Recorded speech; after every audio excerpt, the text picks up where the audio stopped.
Boa noite a todos. Vamos iniciar a palestra de hoje lendo uma página do Vinha de Luz, do Francisco Cândido Xavier, pelo Espírito Emmanuel. A questão 60. Que fazeis de especial? Que fazeis de especial? Jesus, Mateus, capítulo 5, versículo 47. Iniciados na luz da revelação nova, os espiritistas cristãos possuem patrimônios de entendimento muito acima da compreensão normal dos homens encarnados. Em verdade, sabem que a vida prossegue vitoriosa, além da morte, que se encontram na escola temporária da Terra, em favor da iluminação espiritual que lhes é necessária, que o corpo carnal é simples vestimenta a desgastar-se cada dia, que os trabalhos e desgostos do mundo são recursos educativos, que a dor é o estímulo às mais altas realizações, que a nossa colheita futura se verificará de acordo com a sementeira de agora, que a luz do Senhor clarear-nos-á os caminhos, sempre que estivermos a serviço do bem. Que toda oportunidade de trabalho no presente é uma bênção dos poderes divinos.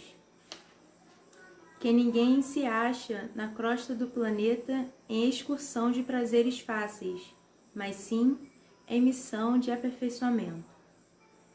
Que a justiça não é uma ilusão e que a verdade surpreenderá toda a gente. Que a existência na esfera física é abençoada oficina de trabalho, resgate e redenção, e que os atos, palavras e pensamentos da criatura produzirão sempre os frutos que lhes dizem respeito no campo infinito da vida. Efetivamente, sabemos tudo isto.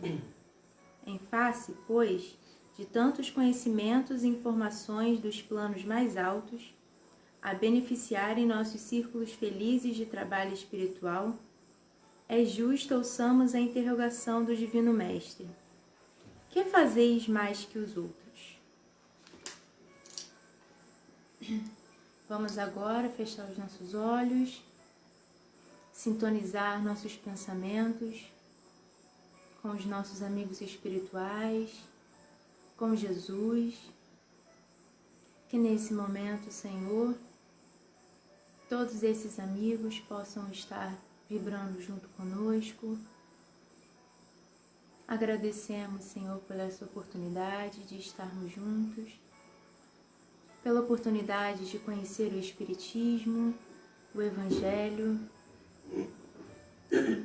Queremos nesse momento, Senhor, pedir as suas bênçãos para toda a humanidade, para aqueles que sofrem, aqueles que clamam por Ti, que possam sentir nesse momento seus corações mais calmos, possam saber, Senhor, que não estão sozinhos.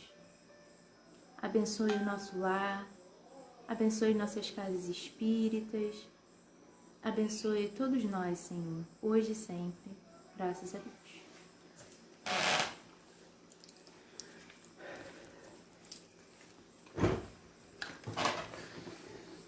Boa noite, amigos. Boa noite, meus irmãos. É com extrema alegria que nós estamos aqui hoje, cumprindo mais essa missão. Missão grandiosa já que nós fomos convidados a falar sobre os 163 anos do Livro dos Espíritos, da sua primeira edição, que data de 18 de abril de 1857, na sua primeira versão, com 501 questões. Mais tarde, 3 anos aproximadamente, em março de 1860, sob a orientação dos Espíritos, Allan Kardec, o codificador da doutrina espírita, faz uma revisão e lança uma versão ampliada da obra, versão essa que nós conhecemos aos nossos dias.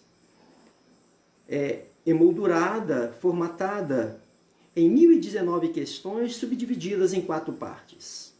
Então nós estamos muito felizes poder falar dessa obra singular, eu diria única, uma das grandes maravilhas da Terra, o Livro dos Espíritos. Desde já nós queremos agradecer aos nossos companheiros e irmãos da Casa Irmãos Átimos, que nos ofereceu essa oportunidade do diálogo fraterno com aqueles que nos acompanham agora. Eu quero também dizer de que todos esses comentários que forem feitos, nós procuraremos ao término responder e trocar algumas ideias com aqueles que estarão participando conosco. Como eu disse, é uma alegria muito grande, muito profunda, porque trazemos em nossos corações uma gratidão enorme pelo fato de nós termos conhecido a doutrina espírita. Nós costumeiramente afirmamos que a nossa vida é dividida em 2 partes, antes e depois do espiritismo. Conhecemos a doutrina há 24 anos e temos a honra de ter tido a participação da nossa filha, que tem também os 24 anos, já que conhecemos a doutrina espírita exatamente no período da gravidez da nossa filha. Então são muitas bênçãos que passaram a surgir na medida que nós fomos estreitando laços com a doutrina espírita, fomos nos aprofundando dos seus estudos, e aí foram se assenhoreando de nós uma nova percepção da vida, uma nova percepção das pessoas, da humanidade, mas especialmente uma nova visão, uma nova ótica de nós mesmos. Essa é a beleza da doutrina espírita, meus irmãos. E a gente falar dessa obra singular, que realmente vai dar curso, vai desdobrar-se em mais outras 4 obras que irão formar o Pentateuco kardeciano. O Livro dos Espíritos, como eu já disse, ele é organizado em 4 partes. E cada parte desta obra vai ser desdobrado numa outra obra de Allan Kardec. Na sequência do Livro dos Espíritos, vamos encontrar o Livro dos Médiuns, o Evangelho segundo o Espiritismo, o livro Céu e Inferno e a última obra que compõe as 5 obras básicas do Espiritismo, a Gênese de Allan Kardec. Bom, nós precisamos começar a apresentar esta obra em fazendo essa homenagem a Allan Kardec, o nosso codificador, que esta obra é fruto de muito trabalho, de muita dedicação, de noites sem dormir, de enfrentar perseguições, achincalhes, tudo que no meado do século XIX, ainda com o pensamento da ortodoxia da Igreja, o pensamento dogmático ainda imposto no meado do século XIX, é onde vai surgir os fenômenos que irão chamar a atenção de Allan Kardec, e a partir dali, este homem, esse espírito missionário, que abraçou essa missão com todo o amor do seu coração e cumpriu a sua missão de forma plena. Deixou para nós, para a posteridade, de forma que estamos hoje, 163 anos depois, tendo essa felicidade de estar falando um pouco desse trabalho incansável que foi produzido por Allan Kardec, o Livro dos Espíritos. O Livro dos Espíritos, já na sua introdução, nos traz as duas grandes missões do Espiritismo. A primeira missão que Allan Kardec vai nos apresentar em sua introdução é que ele veio para combater o Espiritismo, veio combater o materialismo. Bom, quero crer aos nossos dias que talvez não seja o combate ao materialista clássico, aqueles que creem que a vida começa no berço e termina no túmulo. Talvez esses já estão com os dias contados, podemos dizer assim. Dificilmente encontramos pessoas que de fato assumem esta posição materialista como filosofia de vida. Bom, então não sendo assim, que tipo de combate Allan Kardec está nos propondo? Me parece que o combate ao materialismo é o comportamento materialista. E aí podemos dizer que todos nós, religiosos de qualquer denominação, estamos inclusos nesta definição de Allan Kardec. Somos nós, religiosos, que ainda nos comportamos como materialistas. Então é este tipo de combate que talvez, me parece que seja, que é a proposta do Espiritismo.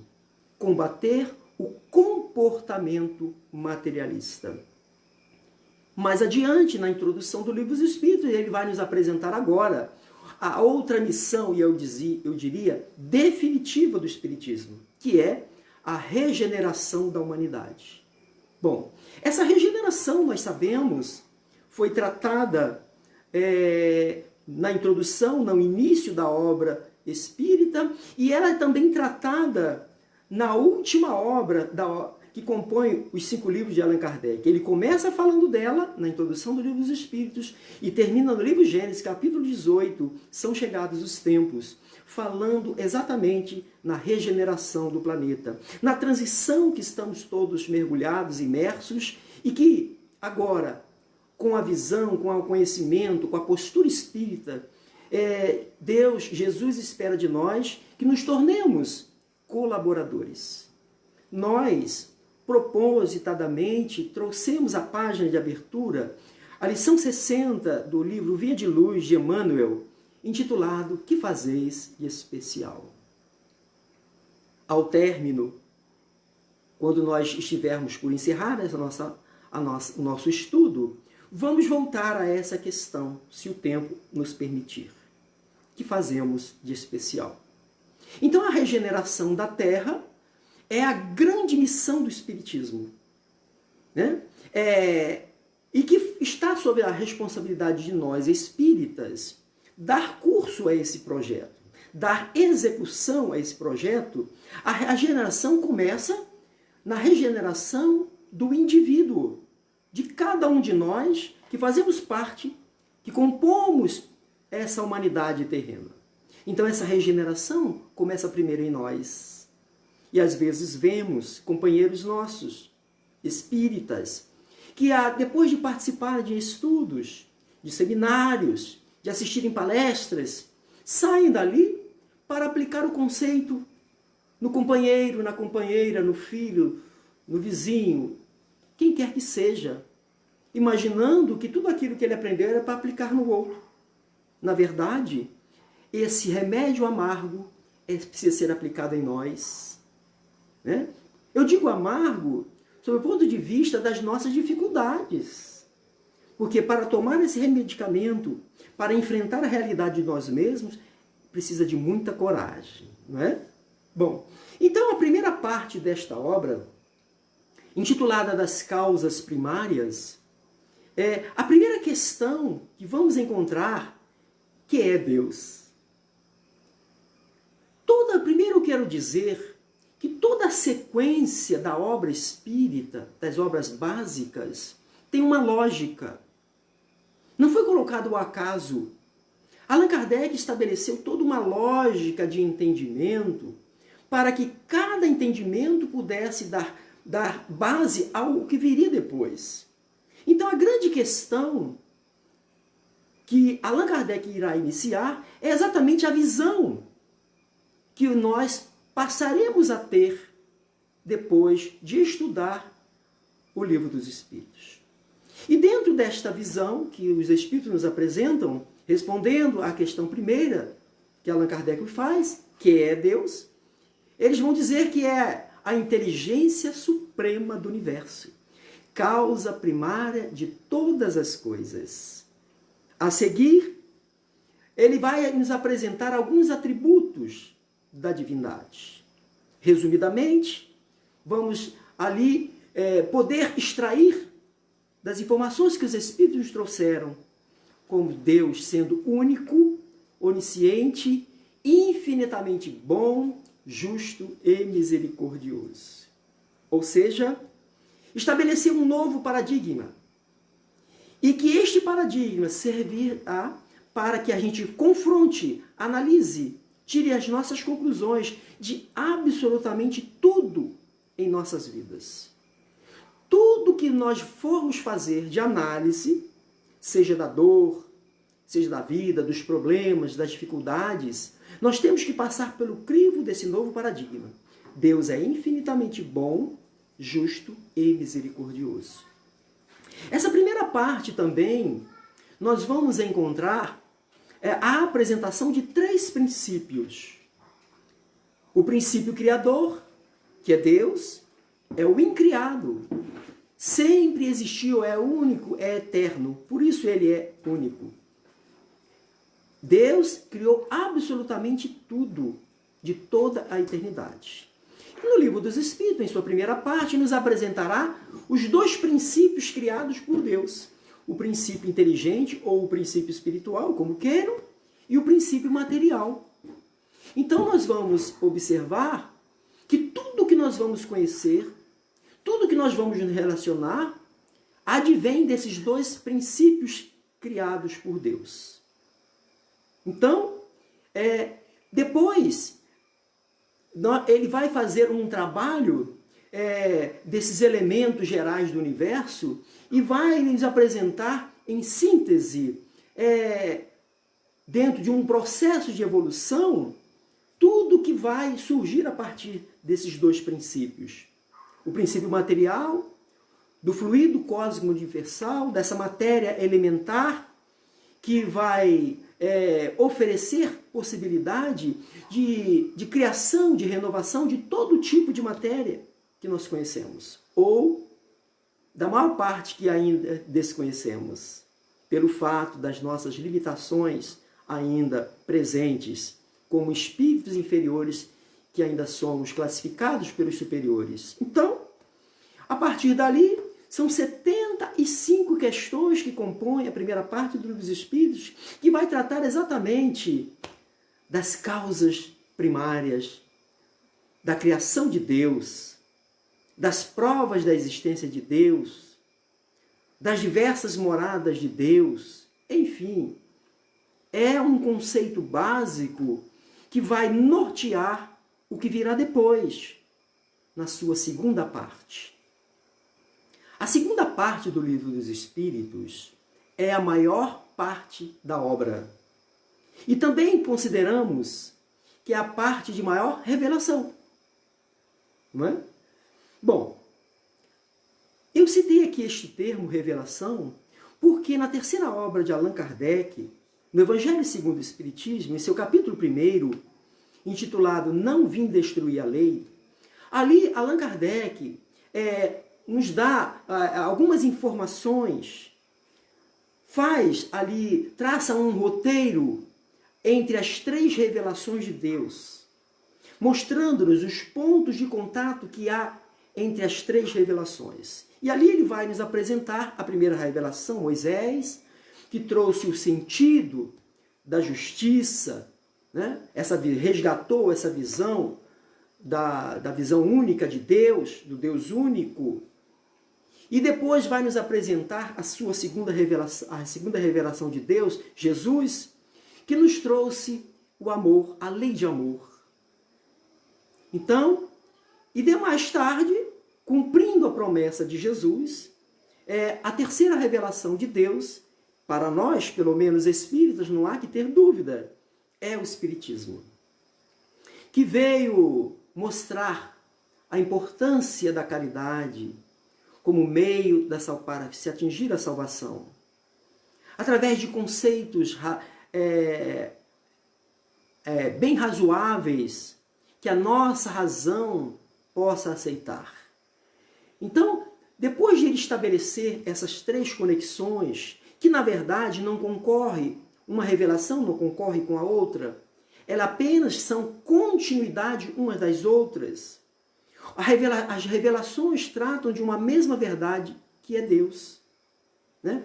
Então, nós precisamos estudar e contextualizar cada revelação de Deus em sua época, os seus costumes e as suas possibilidades. Depois de fazer essa apresentação, esses pontos de contato, essa sequência que há entre as três, haverá a apresentação de a primeira comunicação de espíritos, que é assinada pelo espírito que dá o nome de um israelita. E essa mensagem, ele vai dizer, entre outras coisas, que Moisés começou a obra, Jesus deu continuidade e o Espiritismo concluirá. Então, voltando ao nosso raciocínio inicial, o Espiritismo é a terceira revelação de Deus. Então, dentro desta revelação, que está dentro do escopo de missão do Espiritismo, como já dissemos na introdução, essa regeneração, ou seja, concluirá, está para ser concluída a obra de Jesus, de sairmos de um estado para outro melhor. Não é? Então, a segunda parte é a parte que eu diria de maior revelação, porque vem nos apresentar, como todas as religiões da Terra, essa visão de imortalidade, mas de uma forma muito particular, mostrando-nos a vida espírita, que dá nome à segunda parte do Livro dos Espíritos, da vida espírita, a vida do mundo espiritual. E a questão que vai abrir essa segunda parte, a questão 76, Allan Kardec pergunta qual a definição que se pode dar dos espíritos? E eles vão responder, vão dizer, são os seres inteligentes da criação, povoam todo o universo fora do mundo material. Então, é a definição que Allan Kardec recebe dos espíritos. Nós somos os seres inteligentes da criação.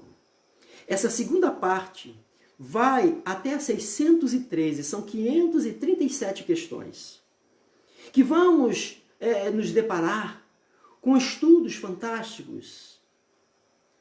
Vai falar do momento em que a morte chega e para onde vamos e em que condições lá chegamos.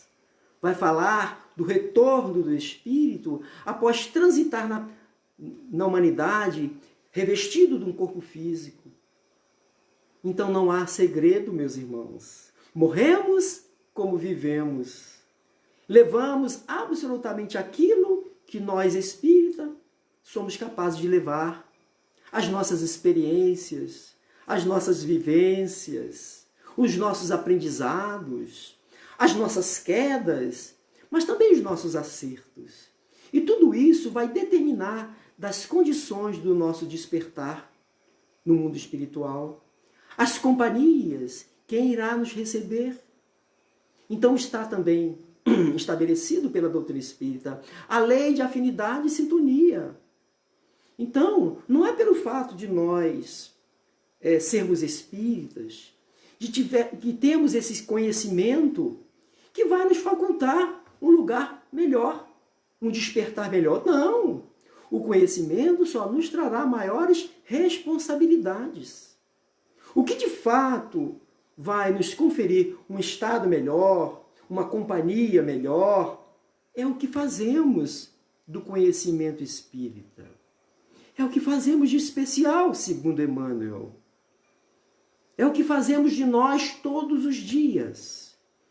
É essa responsabilidade que a doutrina nos dá. A responsabilidade de cuidar de nós mesmos. Agora, não há mais que delegar responsabilidade a quem quer que seja. Porque não existem mais a figura do demônio, a figura do inferno. Né? Somos nós respondendo no tribunal da nossa própria consciência. Isso é a doutrina espírita, que é uma doutrina, sim, de liberdade, mas também é uma doutrina de alta responsabilidade. Que nós vamos ter que dar conta de tudo aquilo que Deus nos ofereceu como possibilidade. Então Jesus vai dizer para nós, e registrado pelos evangelistas, aquele que mais for dado, mais será cobrado. Então nós não podemos negar que a doutrina espírita, ela nos oferece um conhecimento que até então a Terra não tinha recebido. Mas isso não nos torna seres melhores ou especiais, confrontando com as outras religiões, confrontando com outros companheiros. Absolutamente. Nós apenas fizemos uma opção de escolher ser espírita. Mas isso não nos torna melhor. O que vai fazer com que nós nos tornemos melhores é aquilo que nós passamos a realizar no bem, essa vivência desse amor.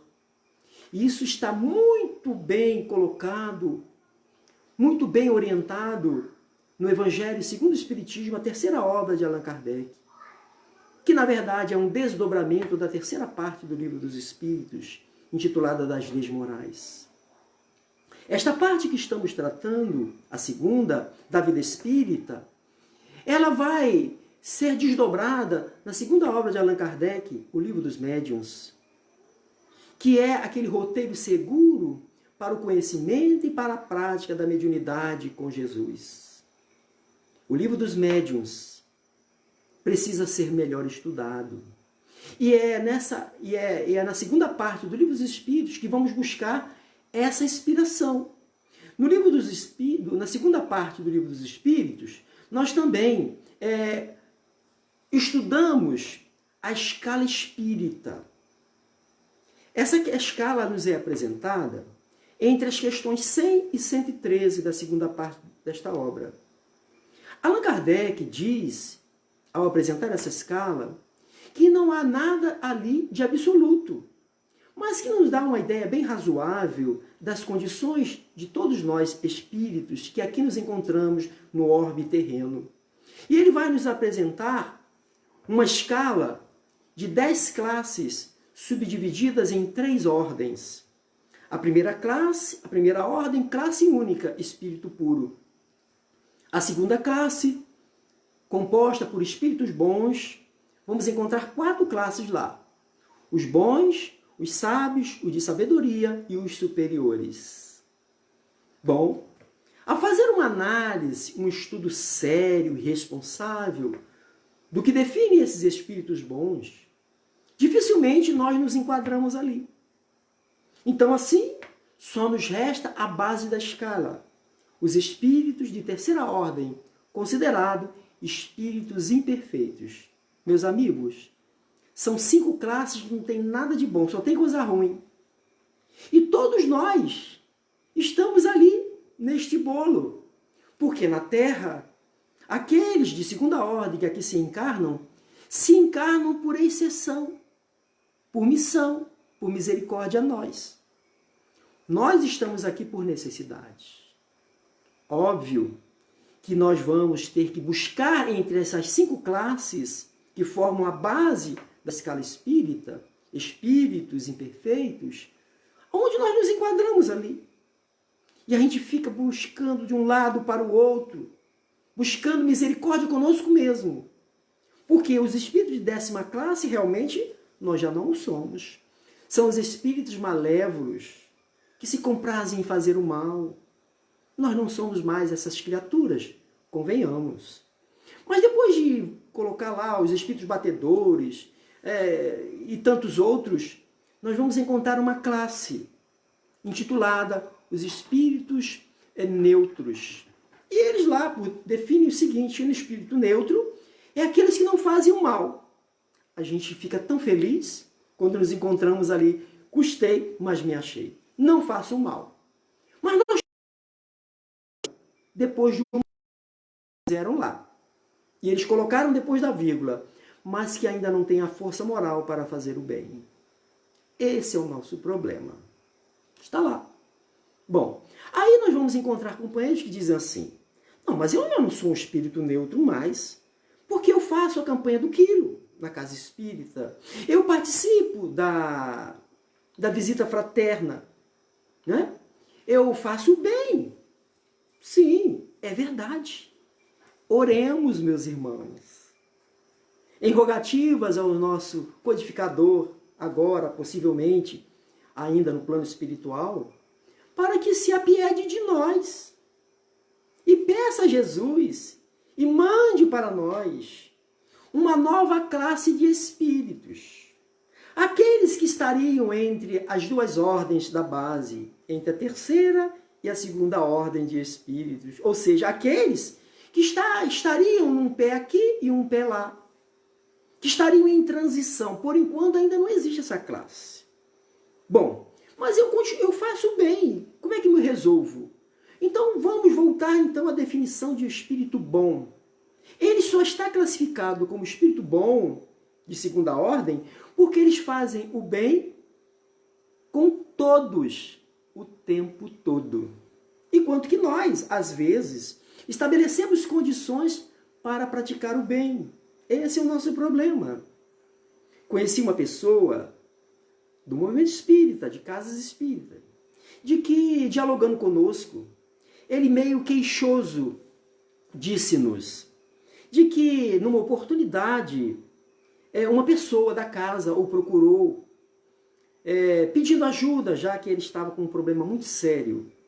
E ele, por ser espírita, praticou a caridade, foi lá e ajudou o companheiro. Mas ele me disse que, em razão da sua tormenta, do companheiro, talvez estivesse esquecido de lhe agradecer. Bom, passaram-se um tempo, alguns meses, essa mesma pessoa voltou a procurá-lo, necessitado novamente da sua ajuda.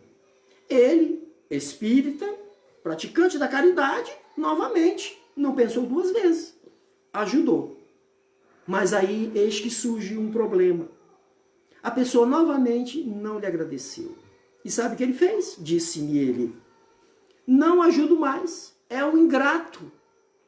Vou ajudar aquele que me agradeça. Olha, temos um problema aí. Porque o Evangelho nos ensina que a mão esquerda não veja o que faz a direita. Que a caridade é o bem pelo bem. Se a pessoa que você tem ajudado não lhe agradece, o problema é dele. Se ele agradecer, é bom para ele, porque é virtude. Quanto a nós, não podemos condicionar o nosso bem à gratidão alheia. É por isso que ainda permanecemos na base da escala. Porque qual é o mérito de ajudar somente os nossos? A nossa família, os nossos amigos, os companheiros da casa espírita. Eu diria mesmo que isso é mais dever do que mérito. Porque você cuidar da sua família é dever, não é? É por isso que eu trouxe a página inicial, que fazeis de especial. Porque essa página se inspira exatamente numa fala de Jesus com os seus discípulos. Quando Jesus, dialogando com eles e tendo como exemplo o comportamento farisaico, Jesus disse: olha, os fariseus também ajudam os seus. Os publicanos, de igual forma, também amam os seus. Mas quanto a vós, que tem feitos mais que eles? Essa é a grande questão.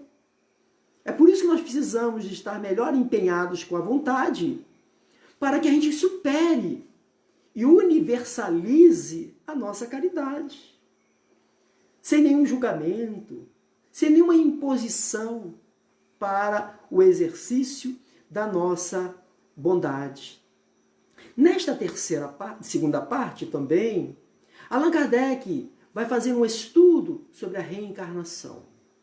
Meus irmãos, eu confesso que quando estudei e estudo até hoje a doutrina espírita, quando eu pela primeira vez me deparei com este tema, tudo fez sentido para mim, passou a fazer sentido. Não tem como hoje nós, espíritas, que conhecemos minimamente a doutrina espírita, eu digo isto porque conheço espíritas de todos os tipos. Eu conheço espírita que se tornou espírita pelo fato de ter assistido 3 vezes o filme Nosso Lar. Isso foi bastante para ele, se tornar espírita e se dizer espírita, sem nunca ter estudado e lido uma obra espírita. Eu conheço espírita também, de que se diz ser pelo fato de frequentar as palestras públicas da casa espírita. Tudo bem. Mas Allan Kardec nos convida, e ele fala isso na introdução do Livro dos Espíritos, de que nós precisamos ter um estudo sério, responsável e continuado do Espiritismo. Porque a verdade é que o Espiritismo começou com Allan Kardec. Apenas começou. Mas Allan Kardec deixou as portas abertas. E disse mais, que se um dia a ciência provasse algo contrário àquilo que a doutrina diz, que ficássemos com a ciência. Graças a Deus, que nesses 163 anos, a ciência tem corroborado, comprovado todas as teses espíritas. Pelo mundo afora, vamos encontrar pesquisadores, psicólogos, pessoas da ciência, da ciência humana, da psicologia, estudando sobre reencarnação. Quantas informações recebemos de companheiros de faculdade que estão apresentando as suas teses baseadas na lei de reencarnação? Então isso está acontecendo, meus irmãos. Bom, como nós precisamos avançar, ainda faltam uns 10 minutos, nós vamos ter que dar um salto da segunda para a terceira parte do Livro dos Espíritos, que começa com a questão 614 e vai até a 919. Né? Então, essa terceira parte, como disse, se intitula das leis morais. E a grande questão que abre esta terceira parte do Livro dos Espíritos, a 614, Allan Kardec inquire os imortais o seguinte: o que é lei natural? Os imortais, respondendo a ele, dirão: lei natural é a lei de Deus, criada para a felicidade do homem. Mas quando o homem dela se afasta, ele sofre.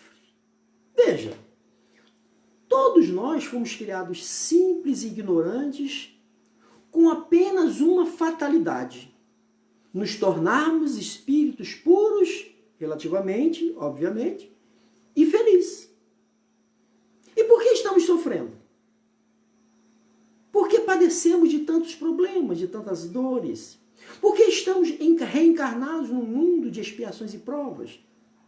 Está explicado na 614. Porque nós nos desvinculamos, nós nos apartamos da lei de Deus. Nós saímos do caminho reto. E a proposta espírita é exatamente esse retorno a este caminho proposto pelo Evangelho de Jesus.